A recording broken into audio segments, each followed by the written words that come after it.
Welcome to this Reaching Nations seminar called Co-Mission. My name's Ian Hesketh and I'm the International Missions Director for Elim UK. Over the next 55 minutes, this seminar is going to be packed with stories and exploration of what God is doing in the world today. You're in for an absolute treat. We've got some great guests, some great stories of how God has called people into mission, how God is training people for mission, and how the Spirit is releasing people to partner with Him in mission. So consider this your invitation to join with us as we explore with what God is doing in the world and how we as Elim can get involved and join in to an even greater degree. So I'm going to hand over to Rachel McDonough, who's going to tell us her story of how she was called to be a cross-cultural missionary. Hi there. So in 2005, I was on a short-term missions trip to Honduras. And whilst I was there, I had some amazing experiences. And whilst I was praying, I felt that God was calling me and drawing me to long-term missions.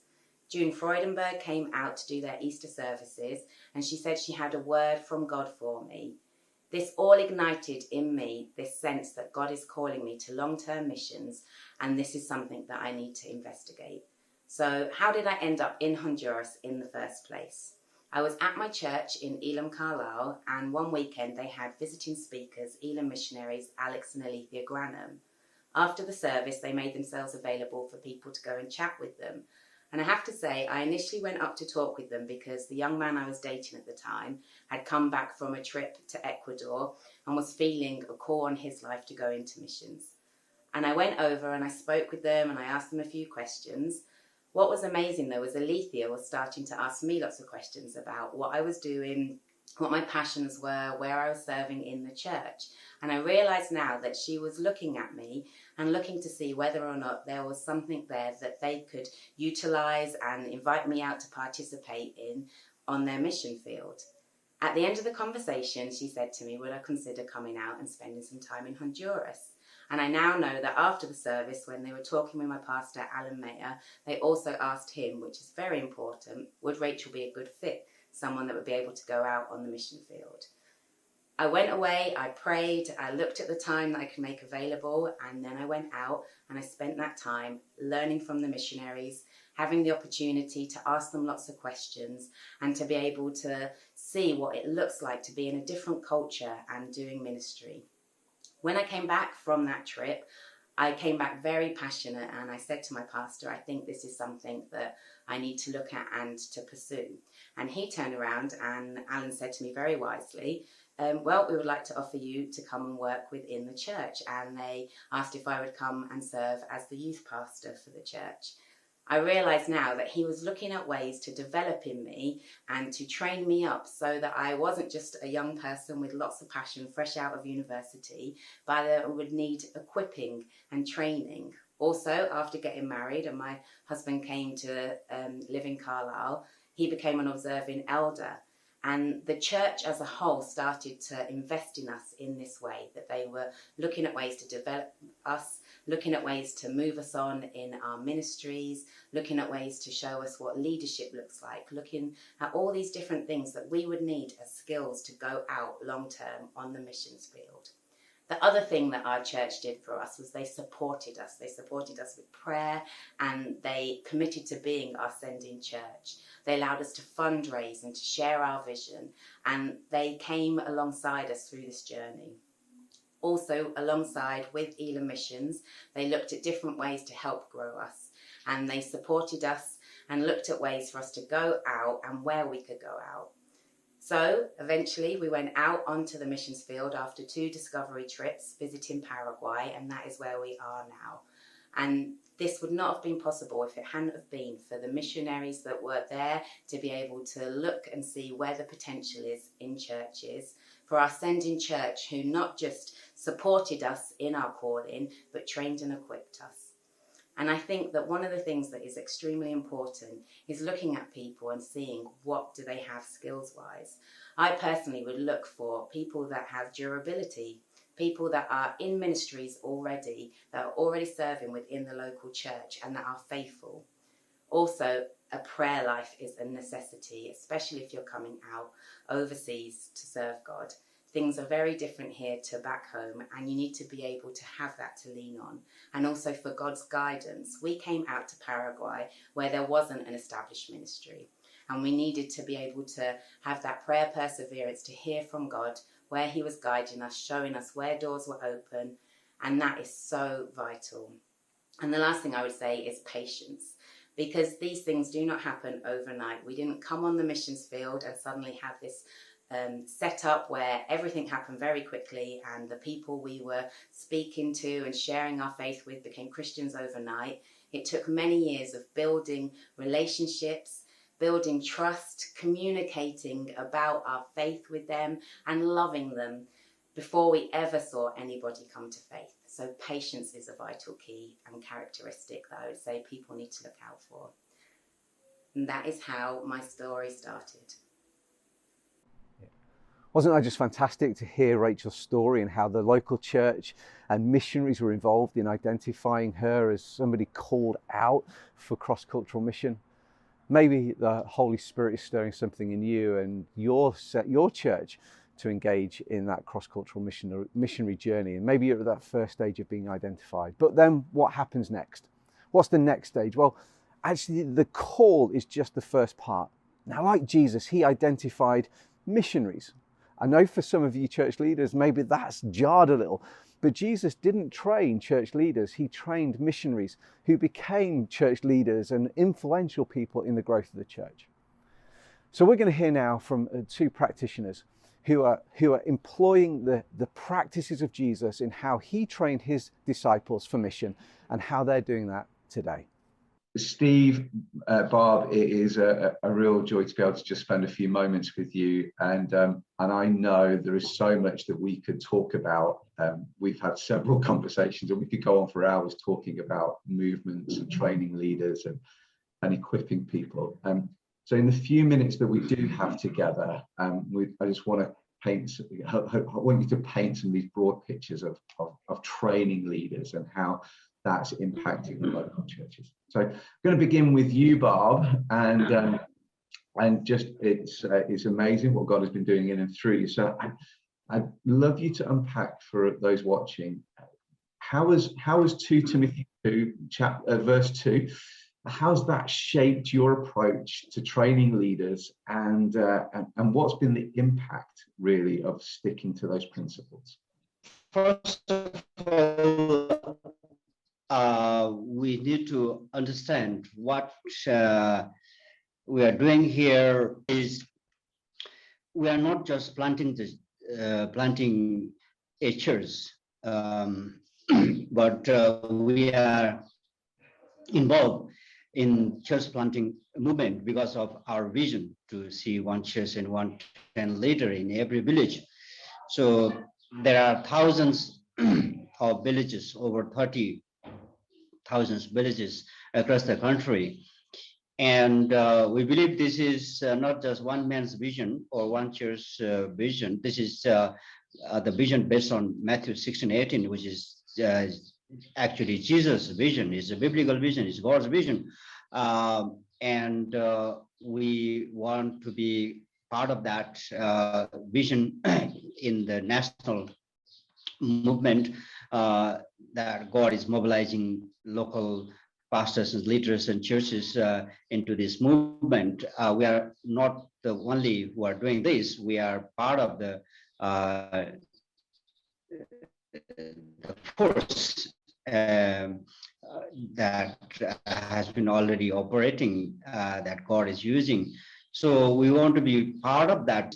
Definitely 2 Timothy 2:2, because in order to fulfill our vision and make the movement to move and spread through and grow, movement is to grow and multiply.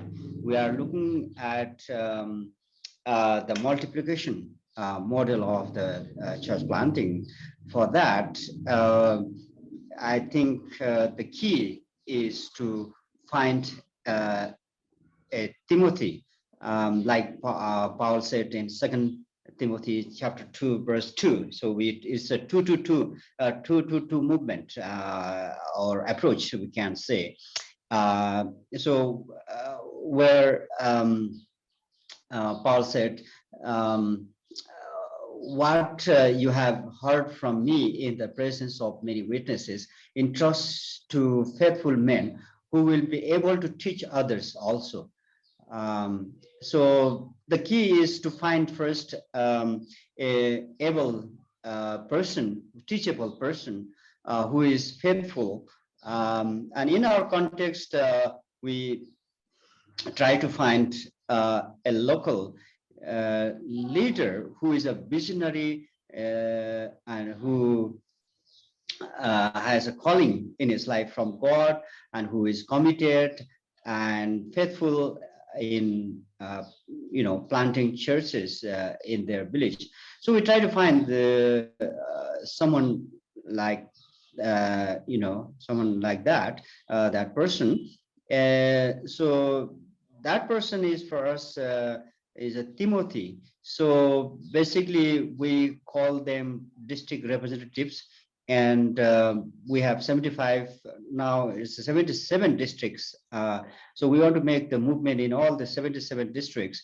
In order to do that, we first need to find and train. And like Paul said, we pass on the tools and the vision and skills and knowledge and all regarding what we have in terms of the church planting. Our approach is to our approach is to pass on to them and who become our Timothy, and so that they would also do the same to others in their district, in their community, in their areas. So with this approach, we see the movement of the church planting quickly grow and spread through. And this is a multiplication model. So that's why it is very key and it's very important that we train the Timothy. And in order to do that, we have to find a faithful man, faithful person, faithful Timothy. And we invest our time and resources on that Timothy, who will also become the church planters, who will also raise many more Timothys and church planters. So this is how it works, and at least with us, and we find it very helpful. That's why we continue to focus on raising Timothys and training them, equipping them, empowering them, and engaging them in the movement. Yeah, thank you. So just to help people land this in terms of the effectiveness of the principles that you've applied, in the last 10 to 14 years, how many churches have been planted through releasing leaders? I think it's over 200 churches have been planted. And just now I was reading a report, and we are estimating more than 100 Timothys we have trained. And we don't count the number. We don't have the record beyond that that we have trained. But it means we don't have the records, and we don't keep the records of the movement of other, multiplication of Timothys from beyond our network. But if we count that becomes a number, a big number. But from our trackable records, traceable records only, yes, we call different level of layers, like master trainer, and we have district representatives, which is like provincial representatives, trainers. And we have area, which is area representatives, which are more of local leaders who are mostly trained by the Timothys that we have trained in a district level. So yeah, when we count that, is more than 100 leaders we have trained and working right across the nation, and more than 200 churches planted. Wow. Yeah. Wow. That's amazing, Bob. Thanks so much. And really on that theme, Steve, I'd love to come to you. Having served cross-culturally, been involved in movements, seen these principles work, how is what you've learned on the field and working with Barb, how's that influencing what you're doing in the local church now that you're leading?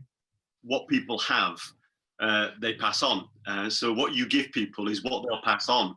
And so you have to be intentional, I imagine, about really what you put into people. What is it that Paul was putting into Timothy? What did he want to be transferable? What were the legs of movement looking like? And that there's a difference between passing on church tradition and then or passing on, you know, the methodology of, you know, taking the gospel out there more and more, or making disciples. What actually are we passing on to the generations? And so that's a really important question, because, you know, you want to pass on something that we believe is the mechanism to bring life and to bring the kingdom of God into the fore. And those are the principles that you want to do. And certainly when I arrived in Nepal, I had a concept of what I thought needed to be passed on, but I had to unlearn a lot of things to realize it's not that the things that I'd learned was not valuable. It just wasn't relevant to passing on movement, to passing on the things, you know, that we needed to do in order to gain momentum and not just plant a church, but plant churches. And so I began to unlearn, but then to gather new information. So coming back from a cross-cultural context, you're coming into a situation where you have to do the same thing, but in reverse, you know, because people have a set kind of thought process. It's not wrong or bad. It's just like, how do I now, you know, begin to transition and understand how that movement kind of can happen? And that in itself is a journey. It's taken us 10 years to get to where we were in Nepal. Is the same in reverse? Well, it kind of is, but it's this understanding, you know, who are the reliable people. There's a difference between those who attend church and those who really are active in church, and you suddenly realize there are different levels where people are at, and then there's the whole aspect of then, if you're going to really see movement happen, what do we mean by that? And then there's a lot of, you know, there's a lot of vision casting. There's a lot of trying to change perceptions and heart and mind of what we've got to what could be. And it's opening people's eyes to see the potential of what could be happening. I mean, I say to myself this, you know, wouldn't it be amazing that if in every road where we had an active member, you could have a small group? Just imagine that, and not just in my church, but in any church. In every road in Britain where we had an active church member, you could have a small group, a hub of people who had a heart to say, we're going to make disciples. And there's the thing about it. Disciples don't happen unless they're made. You know, you can't just turn up at a meeting and say, I'm a disciple. There's an element of what is the essence of what's in a disciple? How do you make a disciple? What is actually the process? And is there one? And how do we go about it? This is for me the strategy and the focus of what are we trying to achieve? And certainly for us in Western, we've galvanized around the fact that, well, looking at the Bible, it's very simple.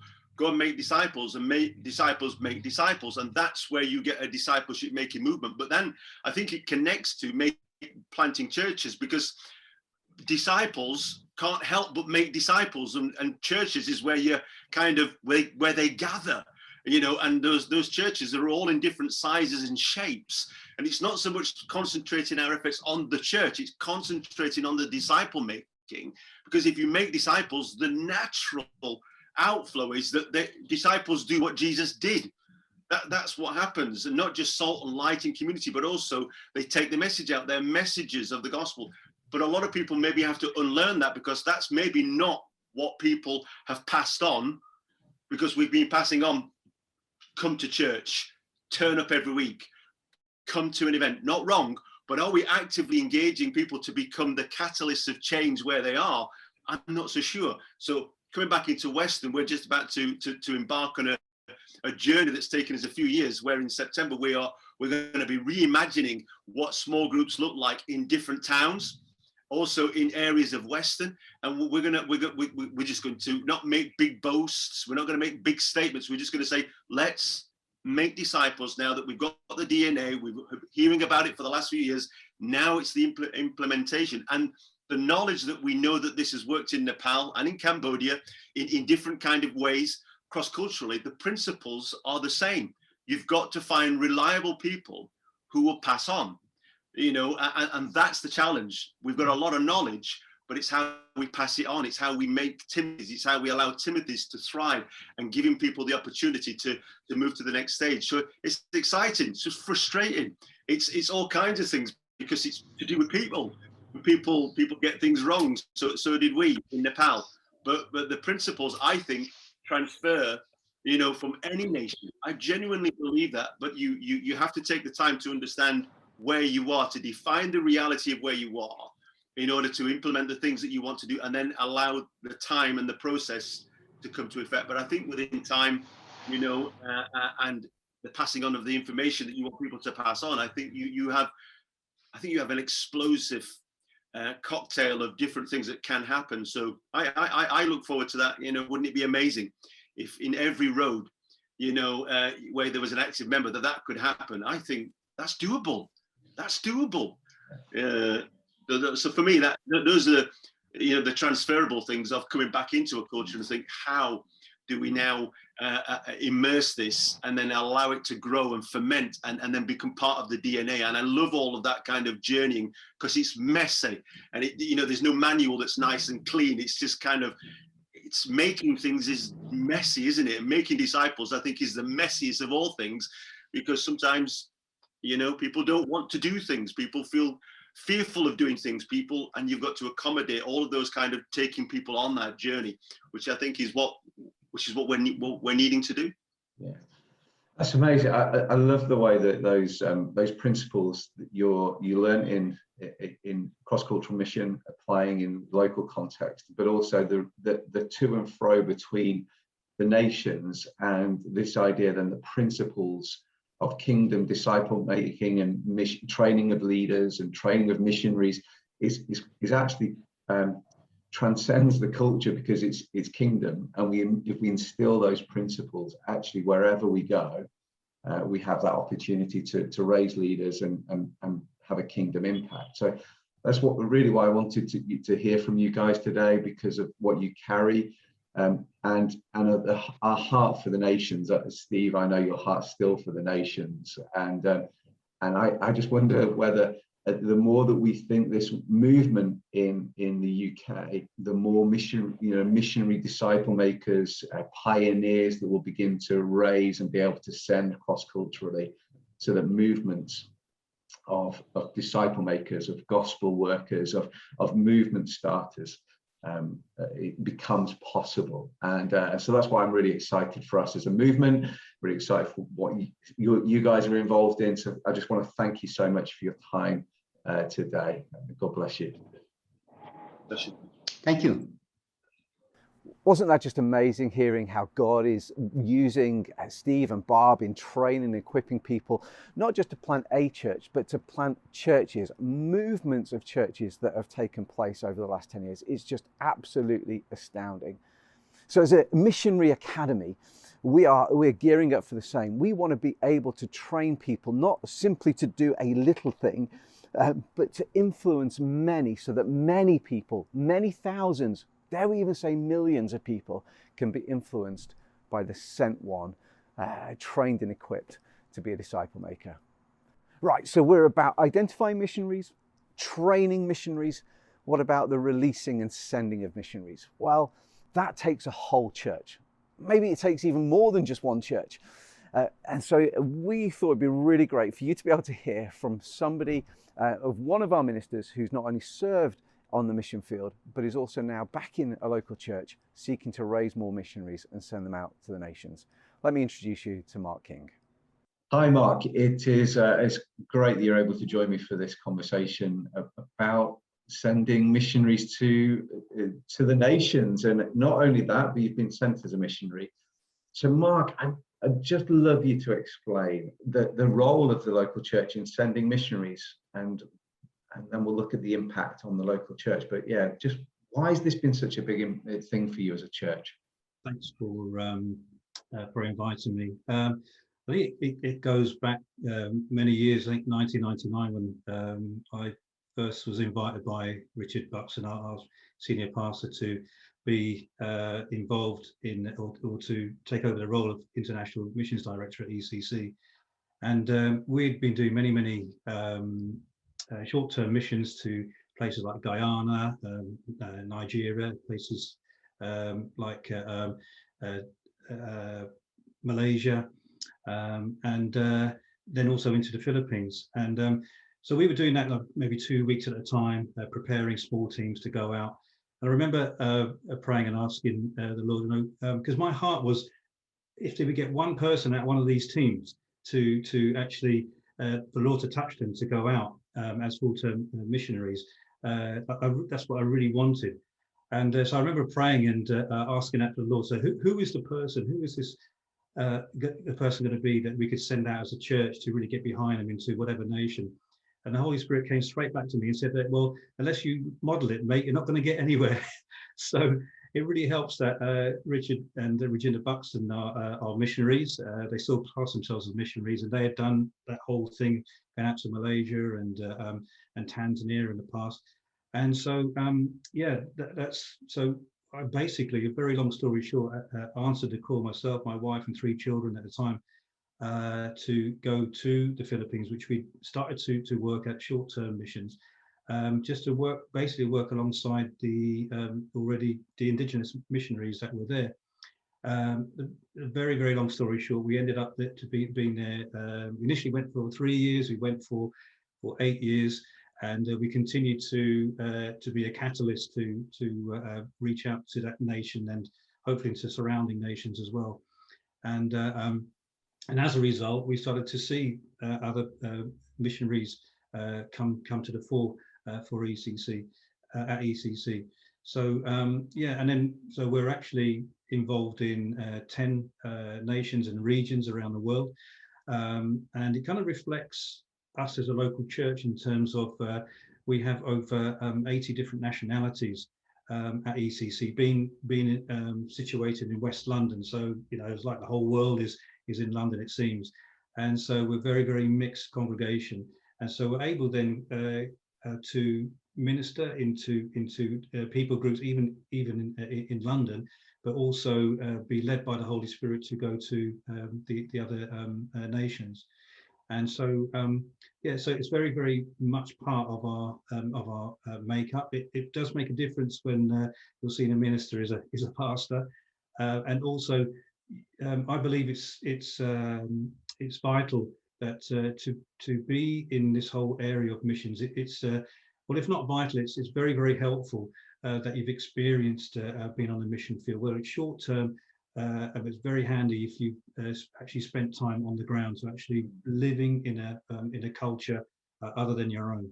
And so that helps the heart and to breed that spirit actually within a local church.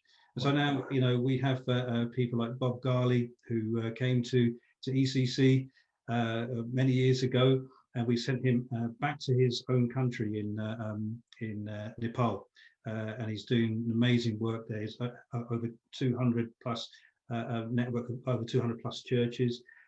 People like Akin and Soro Osuntoki, who are in Lagos in Nigeria. Our own daughter gone back to as an Elim missionary back to the Philippines, and working with her now husband there in the gospel communities. And so yeah, so that's really part of our culture, our DNA at ECC. So if you want to be a sending church, missionary sending church, you've actually got to send missionaries. Well, bottom line, yeah. And it is very, very important. I remember reading, I forget the author, reading the book many years ago, a book called Sending Ascenders. Part of actually, when you read particularly the book of Acts, the Apostle Paul was writing all the time to the churches, thanking them for actually sending him, and whether they're actually physically sending or actually sending him goods or finances. So yeah, if you're a sending church, you have to send missionaries. Yeah. And so very quickly then, Mark, how has this sending mentality, how has it shaped the culture of the local church? Well, when there's whenever we have to present something to the church, say if it's like a disaster that's happened around the world, one thing our church don't do is they don't ask too many questions. They understand immediately that actually, yeah, we are a missionary church. We've been actually described as an Antioch church. Somebody kind of prophesied over us many years ago that we are an Antioch church, actually sending. And so it's actually now, if I can use a term, that actually is part of the DNA of the congregation here at ECC, and also the branch churches. Our Japanese church now are sending people back to Japan into their own culture to plant gospel communities there. So it's affected us in our prayer. It's affected us in our thought pattern. There's like immediately we're thinking there's somebody to send or a need to sow into. There's no second questions. People understand that the whole time that yes, this is part of who we are as a church.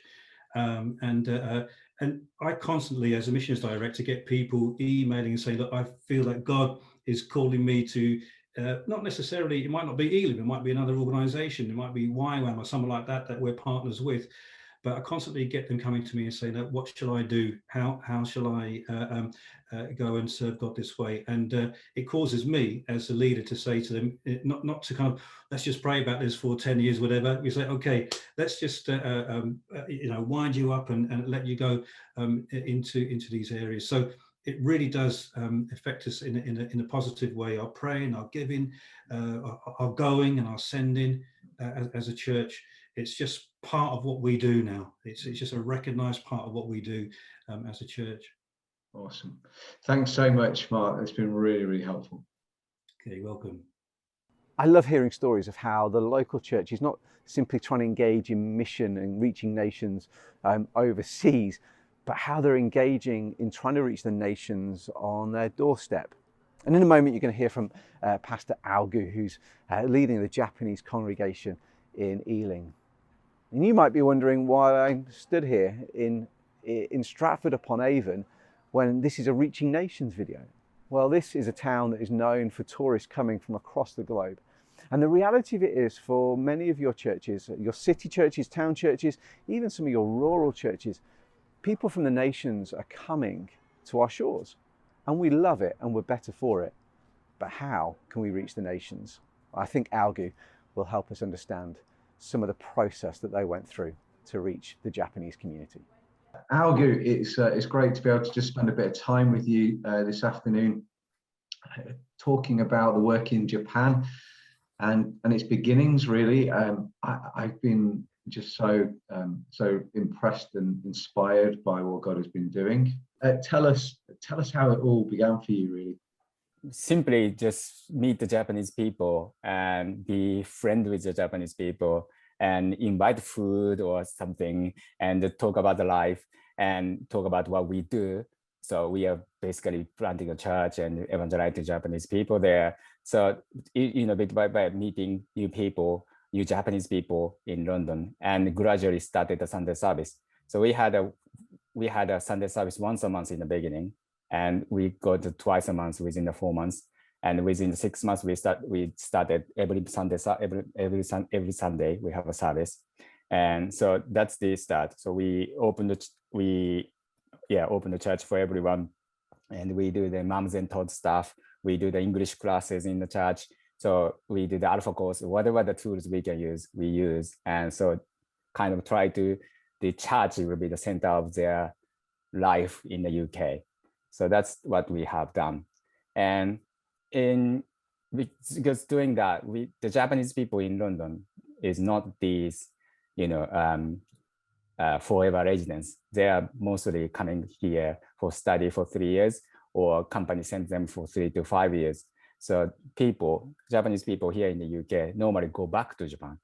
So they don't stay permanently here, which means people come to our church, be saved, but they go back to Japan. People come here, be saved, go back to Japan. So we knew it from the beginning because the language student in the regions, everyone's gone back. So we knew that. So that's the point we are doing the returnees ministry, we call. Returnee is the one who came here and go back to Japan. So we started the returnees ministry. So initial returnees ministry is more like, okay, we're sending them back and we introduce the churches around where they live or where they're going to live. And so we try to connect the churches in Japan as much as we can, not only the Pentecostal churches, other denominations as well. We try to connect all the churches together. And so when return is going back to the area, we know some churches. So we introduce some churches and the returnees go visit the churches and they decide one in the end to be a member of the church. And what we did last, like first 7-8 years is like that. But it was kind of hard for returnees to connect the local church in Japan because of the culture of the church or the atmosphere of the church is totally different from the church in the UK. So returnees quite struggle with that. So that's the point we are thinking about, okay, we were trying to reach out to Japanese as much as we can in London, but at the same time, we really need to do something with returnees and we need to develop more, or we need to start up something for those returnees who knows the culture of Elim churches, ECC. So we know the diversity of the culture and going back to Japan, which is not many foreigners there, and something we need to do for returnees. So that's the kind of the beginning of pioneering again to planting the churches or more like gospel communities in Japan. So before our time comes to an end, I thought it'd be really helpful for you to hear from a missionary family who are preparing to go and a local church they're preparing to send them. Because I said earlier, it takes the whole church to send a missionary. Hi, we're David and Stacey Baker, and we are planning to move to Antigua in Guatemala with our 2 sons, Joseph and Joshua. We're just going to share a bit about the process of what caused us to want to serve cross-culturally and also what it's taken in preparation to get to this point. So individually, both myself and Stacey, even before we were together, had a heart for international missions, and we went on various different mission trips for short-term and mid-term as part of just exploring that. And then when we came together as a married couple, it's really just grown stronger and stronger, and we've had that sense of God calling us to international cross-cultural mission. And that comes from our belief, as we know from the mandate, where it says that go into all the world and make disciples of all nations. So we really feel that that's something that God has called us into, and we know that the gospel is transformative, and we want to share the good news with those in Guatemala. And as part of that, when we're going to Guatemala, we're going to be serving in gospel communities, and what we mean by that is that just like in Acts 2:42-47, we're going to eat together, pray together, read the word together, have fun together, and reach out to others that they can come into a community to hear and know about the good news of Jesus. And with Guatemala specifically, we felt it was an exciting opportunity when we got to go there. And it was really important for us that we went as an entire family, because we wanted the fit to be good for us as a married couple, but also for our children. And when we were there, we just had a real sense of this was the place God was journeying us to, and felt that it was a good fit for us as a family, and with the other people who were already there that we could serve alongside. What has it taken to get to this point? Well, it's taken time. It's taken discerning with others on our journey, in leadership, in our church, friends, family, people that know us well, people we trust to speak into our lives and help us make the decisions we've needed to make. And in this, since we visited and decided that yes, we would go to Guatemala, we've had to focus on some things such as connecting with other churches to raise financial and prayerful support, which has been key and will be key to us going there, and also a little bit of language learning, preparing our hearts and minds for this big change, and you know, spending time receiving from God and hearing Him for this next season of our lives. So in this next phase we're going into, it will be more of arranging practical things and the practical things that will need to be in place to enable us to leave and move to Guatemala. Thanks for listening. Thank you. Harold, I'm so delighted that you're able to join me today to talk about how you see your role as a sending church for cross-cultural missionaries. The church that you pastor is a great church, lots of nationalities, lots of influence. So I really just love you to unpack for those who are listening just how you see your role and why it's so important to you as a church. Thank you, Ian. Thanks for inviting me to share in this conversation. So I'll start by saying, I think because of the influence we all bring as leaders, whatever is in your heart manifests wherever you go. If you're authentic, if you live authentically, whatever is in your heart will manifest. It will soon manifest. And when you have the opportunity to express your leadership in greater ways, you bring your influence to the table. So missions has been in my heart since I was in Ghana. Many years ago, we used to pray for nations that we had never even heard of. We used to go through Operation Mobilization and pray for nations, for missionaries all over the world, and for the work of God. So I've always had a passion for missions. So being in Elim now and having the opportunity of leading the team, it was a natural thing. I've had the privilege of being to some nations myself. So as we lead the team and now as a core part of the priorities of the movement, yeah, it's just normal for us, really. And so we see ourselves that's just God's mandate for us as a local church to be involved in that.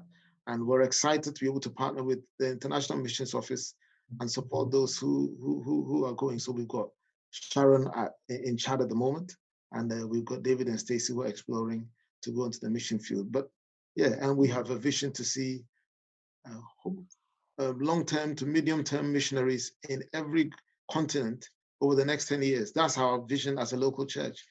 So we see ourselves as fulfilling God's mandate as partners with people who go on the mission field and receive the call of God, especially to go into nations. Yeah, that's great. I love that vision, Harold, and like you say, I'm really delighted that we get to partner together in seeing that come to pass. And so just in terms of David and Stacey, because obviously they are preparing to go, the current pandemic has put a stop on them being able to go when they plan to go. But we're hoping that in the next few months that will become a reality for them. So how do you see, your role really in terms of sending them at this moment? Because I know that your approach to this is really quite important, I think, for us to get this picture of what it looks like to send. Yes, so we count ourselves really privileged and honored to be able to have a team that really love each other. We genuinely honor each other. So as a leader, my heart is to release people to fulfill what God's call upon their life is. And especially with David and Stacey, where we built real friendship, a real genuine relationship. And David has been extremely loyal. And Stacey, they've served amazingly in the team. So as they shared what the next steps look like for them, and knowing that is an intrinsic part of our local church vision to be involved in global missions, we just thought, you know what, as you're going, we will keep you on the team, stay on the leadership team, stay connected into the local church, speak into it, and then we see we are going as an extension of the work God has called us. So we would be able to still speak into their lives and give financially on a continual basis. So David will consider himself as part. David and Stacey will still consider themselves as part of the IAC leadership, albeit in Guatemala, and we would then be able to also input in the work that they're doing. So they will not feel they're on their own. They've actually got a local church that is actively involved in what they're doing. Obviously, your involvement in international missions has had an impact upon not just your leadership and the way that you lead the church and the team, but the congregation as well. do they capture the same sense of heart, and what's the knock-on effect, I guess, for international missions within the life of the local church? Well, there's always room for improvement. There's always things you could do better. But the little signs I've seen over a number of years, and this even started before. So when I joined Pastor Steve and Maureen Huntley. They were very mature missionaries in Brazil, in Portugal. So I served under them. They had a missionary heart. So they already had that DNA in the church. And then we just joined as Mick also came, Mick and Val. It just continued. But what we've, by the grace of God, been able to see is a number of short-term missions. So a lot of people spend their own money and go on short-term missions. But what we are also looking at doing